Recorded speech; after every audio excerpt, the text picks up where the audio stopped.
fenomenalmente. Pues así están las cosas en Barcelona, volvemos a Tenerife. El balón en juego ya, ha tocado Chano largo buscando la cabeza de los delanteros del Tenerife, tocó Felipe, vuelve la pelota Felipe, atención que se va Felipe en el último regate dentro de ella, va a buscar la línea de fondo atrás, ¡gol del Tenerife! ¡Autogol de Rocha!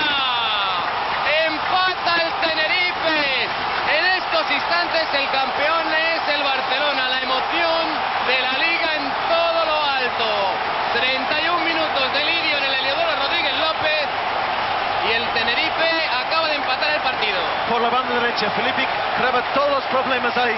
Insisto, Real Madrid está cediendo demasiado terreno al Tenerife. Cada vez que Tenerife tiene el balón, 30 metros fuera de la portería de Butragueño, de Paco Bullo, toda la saga hecha para atrás. Ceden 5 metros demasiados. Eso es de invitación para un jugador atacante en Tenerife a atacar la portería de Paco Bullo. Está cediendo demasiado terreno en la saga de Real Madrid. Ahora se le ponen muy complicadas las cosas del equipo de Ramón Mendoza. Veremos si puede el Real Madrid sacar la casta de campeones de balón largo. Atención a Manolo que falla, puede llegar Luis Enrique. El que sacó la pelota es Pac y el Madrid es un campeón herido. Vamos a ver si con 10 hombres todavía puede intentar la hombrada, aunque difícil se le ha puesto el partido. La atención de Sanchís, Bullo, puede ser el tercero. ¡Gol del Tenerife!